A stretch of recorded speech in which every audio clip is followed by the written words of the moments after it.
Well, welcome back to Advanced Data Analysis, and this is presentation 2, part 1. And in this presentation, we're going to look at the types of data that one can collect. No matter what instrument you're using, what kind of a survey or other kind of an instrument, uh, this process is all about collecting data and analyzing data. So let's look at the different kinds of data. Remember that what we're doing is we're collecting data from individual cases on various variables. A variable is a unit of data collection whose value can vary. For example, a variable might be a test score, or a variable might be uh, gender, or a variable might be age. And there are various types of variables.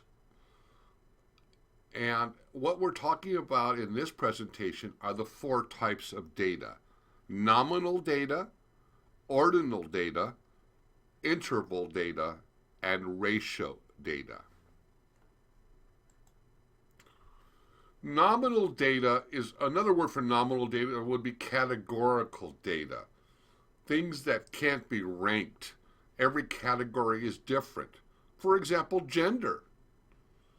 For example, age. For example, country of birth. So, in nominal data, we can't make any judgment about size or difference from one category to another.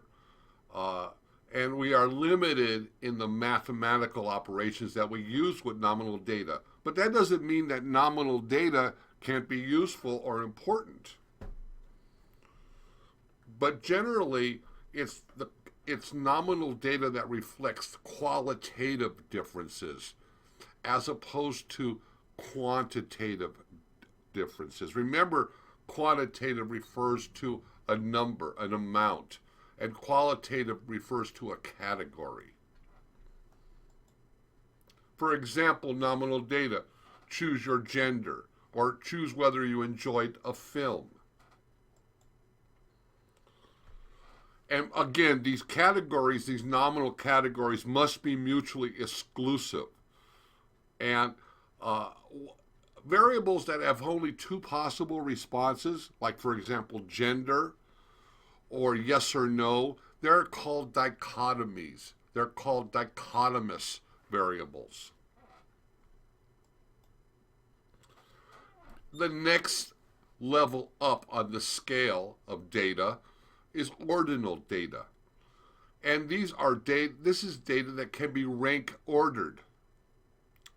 But the difference is with higher levels of data that we'll talk about is that we really can't make any distinction on the distance between each of the categories. Like, for example, from strongly agree to just plain agree. We can't measure any distance between them. That doesn't mean that the information isn't useful. That doesn't mean that we can't make statistical judgments, but our math is limited with ordinal data. Here's an example of ordinal data being asked for. How satisfied are you with the level of services you've received? And as you can see, we have choices and we have a definite hierarchy of choices, but we cannot measure in between these choices.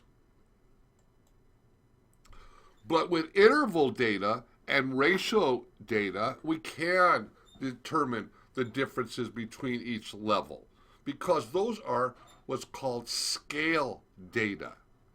Scale data can be measured on a continuous scale, and the difference between each of those measurements can be observed and measured, and we can place the data in rank order. We could do that with ordinal data, place it in rank order, but we couldn't do the different math that we can do with interval and ratio data. interval data and ratio data are always in numerical form. Now, ratio data is the highest level, and it does, the difference between ratio data and interval data is that ratio data has a true 0 point. It's also continuous like interval data, but the distinction is this true 0 point. For example, age, weight, height, they all have true 0 points. And so that's why they're called ratio data. We can do more with ratio data than any other of those four types of data.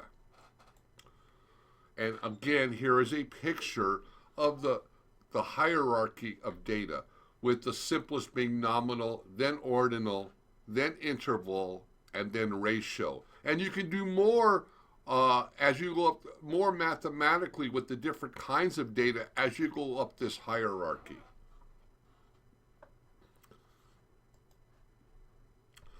Again, interval data has a continuous scale, but doesn't have a true 0 point. For example, time. There's a continuous measure, or seconds and minutes, but there's no such thing as 0 time. And temperature.